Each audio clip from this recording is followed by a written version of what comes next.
నమస్తే, welcome to Leo. మనతో ఉన్నారు సీనియర్ జర్నలిస్ట్ హేమసుందర్ గారు. సార్ నమస్తే. నమస్తే అండి. ఓజీకి సంబంధించి ఎన్ని పార్ట్స్ ఉండబోతున్నాయి, అది కాక ఫస్ట్ డే కలెక్షన్స్ ఎంత, వీటి రెండింటికి మించి ఓజీ రిలీజ్ అయిన కొద్దిసేపటికే ఒక రోజు కూడా ఇంకా పూర్తి కాకముందే హెచ్డి ప్రింట్లో పైరసీ అయితే రిలీజ్ అయింది. సో దీని వెనక ఏదో పెద్ద హస్తాలు కూడా ఉన్నాయని చెప్పేసి, రాజకీయంగా కూడా కొంత చీకట్లు కనుపుతున్నాయని చెప్పేసి కొంత అర్థం వస్తుంది. మీరేం చెప్తారు? అంటే రాబోయే పార్ట్స్ మాట ఏమో కానీ ఉన్న పార్ట్స్ కూడా కొట్టేలాగా వీళ్ళు చేస్తున్నారు, రాజకీయ శక్తులు ప్రయత్నిస్తున్నాయి అని బయట టాక్ అయితే నడుస్తుంది. కారణం ఏంటంటే నిన్ననే వచ్చేసింది. ఐబొమ్మ వాడైతే ముందే హెచ్చరించాడు, మేము ఓజీని మాస్టర్ హెచ్డి ప్రింట్ పెడతాం అని ముందే హెచ్చరించాడు ఐబొమ్మ వాడు. అలాగే నిన్న సాయంత్రం కల్లా మూవీ రోజులో అట్లో ఆ సినిమా ప్రత్యక్షం అయిపోయింది. ఇప్పుడు సోషల్ మీడియాలో లింకులు కూడా ప్రత్యక్షం అవుతున్నాయి. ఓజీ మూవీ కావాలంటే మీరు ఈ లింకులో చూడండి అని చెప్పి పెట్టేస్తున్నారు. ఆడ పెట్టేటి వెనకాల కొన్ని రాజకీయ శక్తులు ప్రయత్నం చేస్తున్నట్టుగా చాలా భావిస్తున్నారు. అంటే వారం లేక సినిమా పెద్ద హిట్ అవడంతో దీన్ని ఏ విధంగా దెబ్బ కొట్టాలి, ఎలా దెబ్బ కొట్టాలి అనే కొన్ని విధంగా కొన్ని శక్తులు ప్రయత్నిస్తున్నట్టుగా చెప్తున్నారు. అంటే ఇంత టెక్నాలజీ పెరిగినా ఇంత పైరసీ అసలు ఎందుకు అరికట్టలేకపోతున్నారు అనేది అర్థం కావట్లేదు. ఇలాంటి పెద్ద సినిమాలు చాలా నష్టపోతున్నాయి ఈ పైరసీ విషయంలో. ఖచ్చితంగా అది సినిమాలో కొంతమంది ఏంటంటే సినిమాలో చూసిన ఫీలింగ్ అయితే రాదు, కానీ సౌండ్ క్వాలిటీ నేను ఆ ప్రింట్ కూడా చూసా. అది సినిమా క్వాలిటీ బాగుంది కానీ హెచ్డి క్వాలిటీలో ఉంది, కానీ సౌండ్ క్వాలిటీ బాగాల. అలాంటి తమన్ రీ రికార్డింగ్ని ఆ థియేటర్లో చూసి ఎంజాయ్ చేస్తే బాగుంటుంది, కానీ ఈ పైరసీలు చూడటం వల్ల అసలు ఏ ప్రయోజనం లేదు. మరి వ్యూవర్స్ ఎందుకు అట్లా కక్కుర్తిపడి చూస్తున్నారో అర్థం కావట్లేదు. అయితే ఏ సినిమాకి సంబంధించి పైరసీ వచ్చినా ఐబొమ్మ ముందైతే చెప్పదు, కానీ వాస్తవానికి ఓజీ విషయంలో ఎందుకు ముందుగానే ప్రకటించి మరి ఇది రిలీజ్ చేసిందంటే దీని వెనక అదృశ్య శక్తులు ఎవరున్నారంటే ఏం చెప్తారు? ఖచ్చితంగా ఉండొచ్చండి. ఎందుకంటే వాళ్ళు ముందే ప్రకటించారు, పైగా టార్గెట్ పెట్టారు. ఓజీని టార్గెట్గా పెట్టి వాళ్ళు ఒక హెచ్చరిక, ఐబొమ్మ నుంచే హెచ్చరిక వచ్చిందంటే వాడు ఎవరన్నా భయం లేదన్నట్టుగా వాడు ముందే చెప్పేశారు మేము పెట్టబోతున్నామని. ఏదో సినిమా మొన్న మధ్యన తమిళ రాకర్స్ అనే సినిమా వచ్చింది ఒకటి మొన్న మధ్యన, అది అరుణ్ విజయ్ హీరోగా నటించిన సినిమా.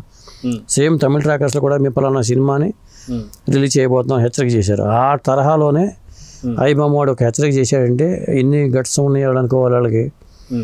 అదొకటి. ఐబొమ్మ వాడు పెట్టినా పెట్టకపోయినా ముందు మూవీ రూల్స్లో వచ్చేసింది. అక్కడి నుంచి కొంతమంది డౌన్లోడ్ కొట్టేస్తున్నారు, కొట్టేసేసి విచ్చలవిడిగా పై చేస్తున్నారంటే తను ఏమనుకోవాలి? సినిమాని కలెక్షన్స్ మీద దెబ్బ కొట్టాలనే కదా. పైగా దసరా సెలవులు కలిసి వచ్చినాయి సినిమాకి, సినీ ఆదివారాలు ఉన్నాయి. ఈ ఆదివారం కల్లా నిన్న ఒక్కరోజే 170 కోట్లు కొల్లగొట్టిందంటే రేపు 4 రోజుల్లో మరి ఖచ్చితంగా 500 కోట్లు రావాలి సినిమాకి. దాని మీద కలెక్షన్స్ మీద ఖచ్చితంగా ఈ పైరసీ సినిమాల ప్రభావం పడే అవకాశం అయితే ఉంది. అయితే అదిగాక దాదాపు 170 కోట్ల పైచిలకు కలెక్ట్ చేసింది ఫస్ట్ డే రోజు అంటున్నారు. అదేవిధంగా ఇది పైరసీ కాకపోయి ఉంటే ఖచ్చితంగా రానున్న రోజుల్లో ఇంకా ఎక్కువ కలెక్ట్ చేసేదేమో. సో ఈ పైరసీ రావడం వల్ల ఖచ్చితంగా కలెక్షన్స్ మీద దెబ్బ పడుతుందా లేదంటే ఏం చెప్తారు? అంతేగా ఈ తర్వాత ఓటీటీలో చూసుకోవచ్చు అనే ఉద్దేశంతో కొంతమంది చూడడం కూడా చూడరు. ఇప్పుడు థియేటర్లో ఆ ఫీల్ ఉంటుంది అనే విషయం కొంతమందికి తెలుసు, అందరూ అలా ఫీల్ అవ్వరు. కొంతమంది ఏంటంటే ఇక చూసాం కదా దీంట్లో చూసేద్దాంలే, ఇంక ఇదే కదా తెర మీద కూడా అనే ఫీలింగ్తో ఉంటారు.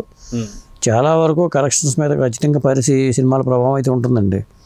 ఇప్పుడు ఈ 4 రోజుల్లో వాళ్ళు 500-600 కొలగొట్టే అవకాశం ఉన్నా కానీ 400 దగ్గర ఆగిపోవచ్చు, 300 దగ్గర ఆగిపోవచ్చు. ప్రధానంగా ఆగిపోవడం కారణం అదే. చాలా సినిమాలు హిట్ అవుతున్నా కానీ కలెక్షన్స్ పరంగా కనిపించకపోవడం కారణం ఏంటంటే పైరసీ వల్లే. సగానికి సగం ఎఫెక్ట్ పడిపోతుంది. మన వచ్చిన మిరాయిది వచ్చింది, ఇప్పుడు నిన్న సాయంత్రం కల్లా వచ్చేసింది మరి ఓజీ సినిమా. ఎంత పెద్ద సినిమా, అంత పెద్ద సినిమాని ఇలా వాళ్ళు పెట్టడం అనేది చాలా దారుణం. లింకులు కూడా పెడుతున్నారు. ఆ లింకులు పెట్టే శక్తులు ఖచ్చితంగా సోషల్ మీడియాలో ఎవరై ఉంటారో, అది రాజకీయపరమైన శత్రుత్వం ఉన్న వాళ్ళు ఉంటారు. అదేండి. అదేగాక ముందుగానే వైసీపీ పార్టీ ఓజీని టార్గెట్ చేసినట్టు మనం చూస్తూ వస్తున్నాం. ఓజీ సినిమా రిలీజ్ అయిన తర్వాత కూడా ఇప్పటికీ వైసీపీ నాయకులు ఆ ఓజీ సినిమా గురించి, వాటి ప్రమోషన్స్ గురించి, వాటి టికెట్ల రేట్ల పెంపుదల గురించి, వీటన్నిటి గురించి మాట్లాడుతున్నారు. సో ఖచ్చితంగా గతం నుంచే, అంటే ఎప్పటి నుంచో హరిహర వీరమల్ల మీద కావచ్చు, బ్రో సినిమా మీద కావచ్చు, భీమ్లా నాయక్ మీద కావచ్చు, వాళ్ళ హయాంలో కూడా టికెట్ల రేట్లు అమాంత 5 రూపాయలు తగ్గించిన పరిస్థితి చూసాం. సో ఎంతవరకు వైసీపీ ప్రభావం ఉంది దీనిపైన అంటే ఏం చెప్తారు? అంటే పవన్ ఇమేజ్ని డ్యామేజ్ చేయాలనేది తాపత్రయం వైసీపీ వాళ్ళకి ఉంది. ఇప్పుడు అవకాశం దొరుకుద్దా అని చూస్తూ ఉంటారు. ఏ అవకాశం దొరికినా వదిలిపెట్టకుండా దాన్ని చేద్దామని. ఇప్పుడు అంబటి రాంబాబు గారు ఏమన్నారు, సినిమా రిలీజ్కి ముందు సినిమాకి ఖచ్చితంగా హిట్ అవుతుంది అని చెప్పి ఆయన ఒక రివ్యూ ఇచ్చేసాడు. మళ్ళీ నిన్న సినిమా అయిపోయిన తర్వాత ఇది ఫ్యాన్స్ కోసం తీసిన సినిమానే, ఫ్యాన్స్ తప్పితే మిగతా వాళ్ళకి నచ్చదన్నట్టుగా మళ్ళీ ఆయన పెట్టాడు. ఆయనకి సినిమాలు జోలు ఎందుకు మరి? ఆయన ఖాళీగా కూర్చొని కామ్గా ఉండొచ్చు కదా, అలా ఉన్నట్ల మరి ఆయన జోలికి కెలకడం ఎందుకు ఆయన్ని? అది ఖచ్చితంగా మళ్ళీ ఈయన ఫ్యాన్స్ రియాక్ట్ అవుతారు. ఇలాంటి న్యూసెన్స్ అయితే రాజకీయంగా నెలకొని ఉంది. అయితే వాస్తవం మీరు ఇందాక అన్నట్టుగా ఏదైతే అమెరికాకి వెళ్ళే ముందు ఒక ప్రీ రివ్యూ చేసినటువంటి ఒక అంబటి రాంబాబు ఇప్పుడు సినిమా చూసిన తర్వాత మళ్ళీ ఒక రివ్యూ పెట్టడం ఎక్స్లో. సో దానికి సంబంధించి ఇప్పుడు ఎక్కువ చర్చ అయితే నడుస్తూ వస్తుంది. వాస్తవానికి రాజకీయ నాయకులు సినిమాలు పట్ల పెద్దగా ఆసక్తి చూపరు అనుకోవచ్చు, కానీ మొదటి నుంచి అంబటి రాంబాబు గారు సినిమాల మీద ఆసక్తి చూపుతున్నారు.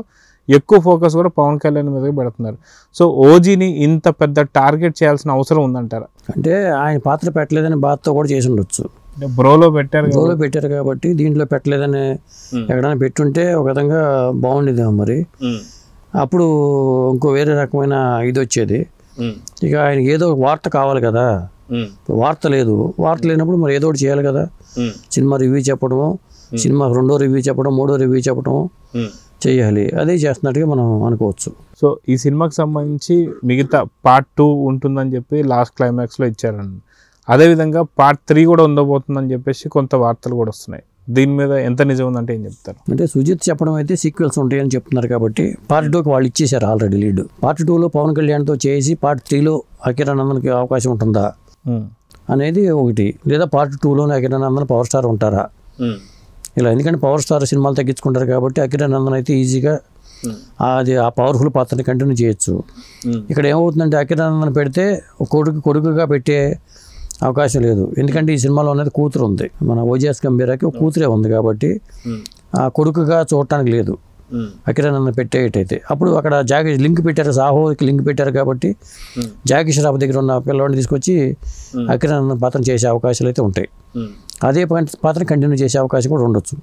అప్పుడు ఇటు పవర్ స్టార్ పాత్ర ఉంటుంది, అటు అకిరానందన్ పాత్ర, అటు జాకీ ష్రాఫ్ కొడుకుగా వచ్చే పాత్ర కూడా ఉండే అవకాశం ఉంది. అయితే ఎప్పటి నుంచో గతంలో కూడా చూసుకుంటే మనకి ప్రభాస్తో చేసినటువంటి ఒక ఎక్స్పీరియన్స్ మాత్రం సుజిత్కు ఉంది. సో ఇప్పుడు సాహోకి సంబంధించిన కొంత లింక్ కూడా ఇక్కడ ఇచ్చారు కాబట్టి ఇప్పుడు ఇక్కడ ముగ్గురు కలిసే అవకాశం కూడా ఉందంటారా? మేబీ పార్ట్ 2 కావచ్చు, పార్ట్ 3లో కావచ్చు. పవన్ కళ్యాణ్, ప్రభాస్, అదేవిధంగా అకిరానందన్ కలిసే అవకాశాలు ఎంతవరకు ఉన్నాయి అంటారు? ఇప్పుడు ప్రభాస్ని ఖచ్చితంగా 3వ పార్ట్ తీసుకొచ్చే అవకాశం లేకపోలేదు. గతంలో సాహో చేశారు కాబట్టి అక్కడ లింక్ పెట్టారు కాబట్టి ఆ పాత్ర ఖచ్చితంగా యూనివర్స్ అని చెప్తున్నారు కాబట్టి మరి సినిమాటిక్ యూనివర్స్లో భాగంగానే ప్రభాస్ పాత్ర కూడా ఎంటర్ అవ్వడానికి అవకాశం ఉంటుంది. అది పెద్ద సినిమా అవుతుంది. అప్పుడు ఓజీ కాస్త ఇంకా పెద్ద సినిమా అయిపోద్ది. 3వ పార్ట్ అవద్దు, 2వ పార్ట్ అవద్దు మనం చెప్పలేము. కానీ సో ఓవరాల్గా చూసుకుంటే ఈ సినిమాకి సంబంధించి పూర్తి కలెక్షన్స్ ఎంతవరకు కొల్లగొట్టే అవకాశం ఉంది? ఇప్పుడున్నటువంటి పరిస్థితుల్లో ఎన్నో ర్యాంకులు ఉందంటే ఏం చెప్తారు? ఫస్ట్ డే కలెక్షన్స్ 4161 థియేటర్లు రిలీజ్ అయిందండి. ప్రీమియర్లు కలిపి ప్రీమియర్ల మీద 21 కోట్లు వచ్చినాయట. అది ఒక రికార్డు. ప్రీమియర్ షోలతో 21 కోట్లు రావడం రికార్డు.